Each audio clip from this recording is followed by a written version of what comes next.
Film की शुरुआत Kimberly से होती है, जो एक सर्वाइवल रियलिटी शो की शूटिंग के लिए वेस्ट वर्जीनिया के जंगल की ओर जा रही होती है। उस समय वह अपने मैनेजर से फोन पर बात कर रही होती है, जो उसे रास्ता बता रहा होता है। वह चौराहे पर पहुंचती है। उसके बॉस उसे पेपर फैक्ट्री वाले रास्ते को चुनने के लिए कहते हैं और वह अपनी कार उसी रास्ते पर मोड़ देती है। इस रास्ते पर आने के बाद उसकी कॉल डिस्कनेक्ट हो जाती है। जब वह अपने मोबाइल को चेक करती है तो उसमें नेटवर्क नहीं होता। मोबाइल चेक करते समय अचानक एक आदमी उसकी कार के सामने आ जाता है और टकरा जाता है। वह घबरा जाती है और कार से उतरकर उसकी हालत देखने जाती है और वह उसकी जान बचने की दुआ करती है। वह आदमी अभी भी सांस ले रहा होता है, लेकिन बहुत कमजोर होता है। वह उसकी मदद करना चाहती है। जैसे ही वह उसके पास जाती है, वह आदमी उसे पकड़ लेता है। वह किम्बरली के निचले होंठ को काट कर अलग कर देता है और चबाने लगता है। किम्बरली दर्द से तड़पने लगती है। वह वहां से भागने की कोशिश करती है, लेकिन तभी एक और म्यूटेंट उसके सामने आ जाता है और उसे पकड़ लेता है। और वह म्यूटेंट 3 उंगलियों वाला होता है। वह किम्बरली को सीधा खड़ा करके अपने कुल्हाड़ी से उसे 2 हिस्सों में काट देता है। दोनों म्यूटेंट उसके शरीर के एक एक हिस्से को उठाकर वहां से चले जाते हैं। यह सीन बहुत डरावना होता है। इसके बाद एक रिटायर्ड कर्नल डेल मर्फी को दिखाया जाता है, जो वेस्ट वर्जीनिया के जंगल में इस रियलिटी शो का होस्ट होता है। इस शो का नाम द एपोकैलिप्स होता है। इस शो में कुल 6 प्रतियोगी शामिल होते हैं, जिनमें किम्बरली भी होती है, लेकिन वह वहां नहीं पहुंच पाती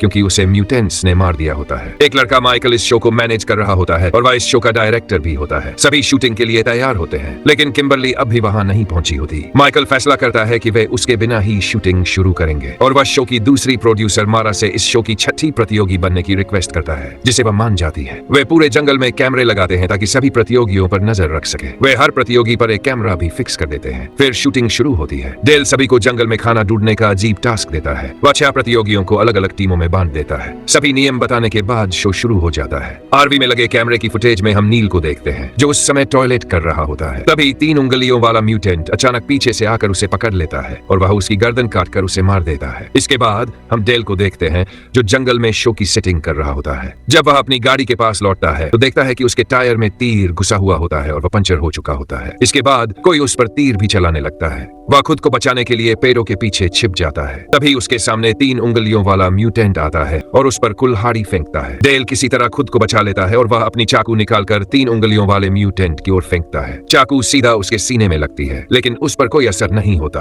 वह अपने ही खून से सने चाकू को चाटने लगता है। तभी एक और म्यूटेंट अचानक कहीं से आ जाता है। वह पीछे से डेल के सिर पर वार करता है, जिससे वह बेहोश हो जाता है। दूसरी ओर माइकल, जो टीम ए की शूटिंग कर रहा होता है, अपने चैनल को प्रसिद्ध बनाने के उद्देश्य से वह सर्वाइवल रियलिटी के साथ अन्य चीजें भी पूरी दुनिया को दिखाना चाहता था, लेकिन जेक ऐसा करने से मना करता है। वह कहता है, मेरा परिवार भी दर्शक होगा। ये कहकर वह वहां से चला जाता है, लेकिन एलेना इस मौके को हाथ से नहीं जाने देना चाहती थी। वह शो में प्रमुख बनना चाहती थी, इसलिए वह माइकल को लुभाती है। एलेना और मारा को एक काम सौंपा जाता है। ये काम नदी के पास पूरा करना था। दौड़ते हुए वे जल्दी से नदी के पास पहुंचते हैं और मारा इस काम को पूरा करने के लिए आगे बढ़ती है और वह एक पल में काम पूरा कर देती है। लेकिन माइकल और एलेना को देखकर वह निराश हो जाती है, क्योंकि वह ये सब माइकल के लिए कर रही थी। वह दुखी हो जाती है। इस पर एलेना उसकी परवाह नहीं करती। एम्बर और जोन्सी एक बीबीक्यू देखते हैं और इसे अपना काम समझते हैं और वे इसे कपड़े की मदद से उठाकर ले जाते हैं। मारा उस जगह को छोड़ना चाहती थी, इसलिए वह एक घर के सामने चलने लगती है। वह टेलीफोन की तलाश में घर के अंदर प्रवेश करती है। घर के अंदर वे 4 विकृत लोगों की तस्वीरें देखते हैं,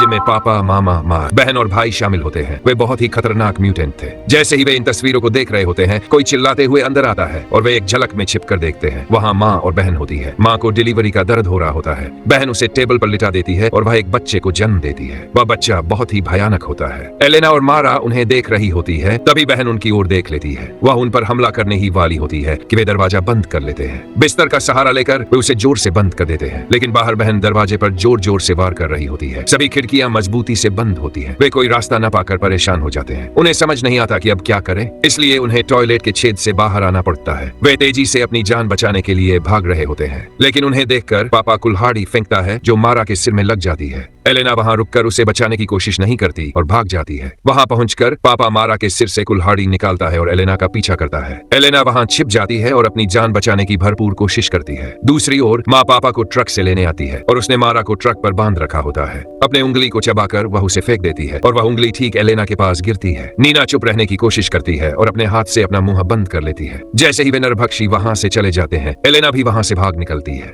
माइकल उस जगह को छोड़कर आरवी में चला जाता है और एलेना वहां अकेली रह जाती है। भाई बहुत समय से एलेना को देख रहा था और ठीक उसी समय बहन भी वहां आ जाती है। उसे देखकर वह जलन महसूस करती है और अपने भाई को पीटने लगती है। जैसे ही एलेना भाग रही होती है, बहन चाकू लेकर उसका पीछा करती है। वह कई बार उसकी पीठ पर चाकू से वार करती है। वह उसे इतनी बुरी तरह घायल कर देती है कि उसकी रीढ़ की हड्डी तक दिखने लगती है और वह वहीं पर मर जाती है। होश में आने पर डेल खुद को उल्टा लटका हुआ पाता है। 3 उंगलियों वाला म्यूटेंट उसके सामने होता है जो नील को काटते हुए खाना बना रहा होता है। इसी बीच पापा और मामा ट्रक से वहां पहुंचते हैं। वे मारा के शरीर को वहां रखकर चले जाते हैं। 3 उंगलियों वाला म्यूटेंट डेल को मारने ही वाला होता है, लेकिन डेल खुद को छुड़ाने में सफल हो जाता है और उसे घायल कर देता है। डेल एक बहादुर सैनिक था और वह हिम्मत से 3 उंगलियों वाले म्यूटेंट का सामना करता है। आखिर में 3 उंगलियों वाले म्यूटेंट से बंदूक छीनकर वह उसे गोली मार देता है। आरवी में आकर माइकल सभी कैमरों को चेक कर रहा होता है। अचानक आरवी अपने आप चलने लगता है। माइकल सोचता है कि नील इसे चला रहा होगा, लेकिन वास्तव में आरवी को पापा और मामा चला रहे होते हैं और वे माइकल को पकड़ लेते हैं। पापा उसे बहुत ज्यादा पीटकर घायल कर देता है। दूसरी ओर एम्बर, जोन्सी और जैक बीबीक्यू का मजा ले रहे होते हैं। एलेना बहुत परेशान होती है और कांपती हुई वहां पहुंचती है। वह सब कुछ बताते हुए कहती है, हमें यहाँ 1 मिनट भी नहीं रुकना चाहिए। जोन्सी इसे शो का एक एक्टिंग पार्ट मानता है और सोचता है कि वह नाटक कर रही है। तभी अचानक एम्बर बीबीक्यू पर किम्बरली का टैटू देखती है जिसे वे खा रहे होते हैं। वे वास्तव में किम्बरली का पैर खा रहे थे और अब उन्हें सच्चाई का पता चल जाता है। इसे देखकर वे वहां रुकते नहीं और तुरंत वहां से निकल जाते हैं। आरवी में पहुंचकर उन्हें वहां कुछ नहीं मिलता। फिर वे अपनी जान बचाने के लिए पेपर मिल की ओर जाने का फैसला करते हैं। डेल भी उस घर की तलाश करता है जहां वह मैनार्ड से मिलता है। मैनार्ड फिल्म के एक हिस्से में गैस स्टेशन का मालिक होता है। डेल अंदर अपने घावों की सिलाई कर रहा होता है।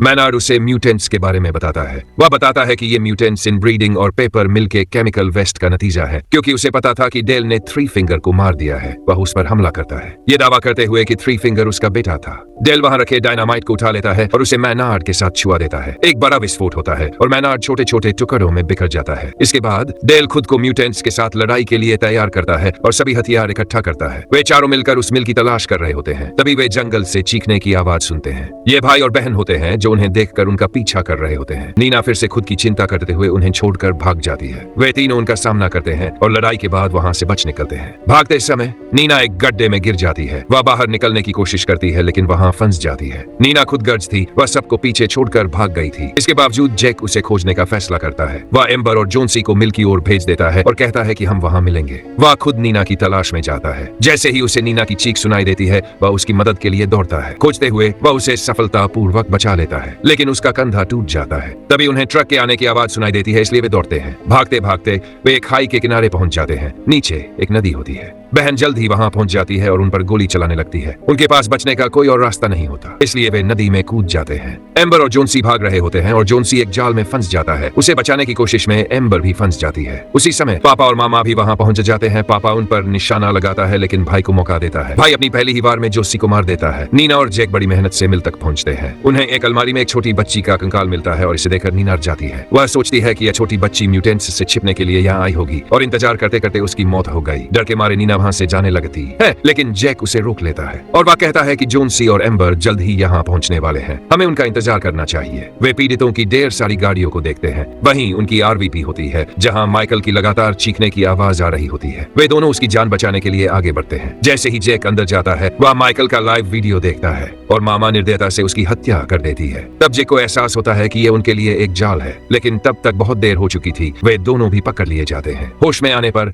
नीना खुद को खाने की मेज के सामने बंधा हुआ पाती है और जैक उल्टा लटका हुआ होता है। फिर वह समय आता है जब वह परिवार रात के खाने के लिए प्रार्थना करता है। भाई जबरदस्ती नीना के मुंह में खाना डाल देता है। यहाँ हमें पता चलता है कि फैक्ट्री ही उनका असली घर था। मामा शरीर के बचे हुए हिस्से को ग्राइंडिंग मशीन में फेंक देती है और डेल छिपकर उसे देख रहा होता है। बाहर आते समय डेल की हलचल से आवाज होती है। इस पर सभी सतर्क हो जाते हैं और उसकी तलाश शुरू कर देते हैं। डेल एक जाल बिछाकर भाई और बहन को डायनामाइट से उड़ा देता है। नीना अंदर खुद को छुड़ाने की कोशिश करती है। इसी बीच डेल वहां पहुंचकर उसे मुक्त कर देता है। बाद में वह जैक को भी खोल देता है। उसी समय मामा और पापा भी वहां आ जाते हैं और जब वे अपने बच्चों को बिखरा हुआ देखते हैं तो वे अपना आपा खो देते हैं। पापा कई बार डेल पर तीर चलाता है, लेकिन वह एक मजबूत आदमी था। मामा उस पर एक तेज औजार फेंकती है जो उसकी गर्दन के चारों ओर लिपट जाता है और उसे काट देता है। उसका खून बहुत बहता होता है वो मौके ही मर जाता है। नीना बड़ी मुश्किल से उस मिल से बाहर निकलती है, लेकिन जे गलती से ग्राइंडिंग मशीन वाले कमरे में चला जाता है। मामा और पापा भी वहां पहुंच जाते हैं और उसे ग्राइंडिंग मशीन में डालने के लिए हर संभव कोशिश करते हैं। नीना जे की चीख सुनती है और उसकी मदद के लिए वहां जाती है। वह पापा की गर्दन पर काट लेती है और उसकी चमड़ी उखाड़ देती है और पापा को पीटते हुए जैक उसे ग्राइंडिंग मशीन की ओर खींचने की कोशिश करता है। नतीजतन उसका एक हाथ कट जाता है। मामा उसे तुरंत ग्राइंडिंग मशीन से हटा देती है। इसी बीच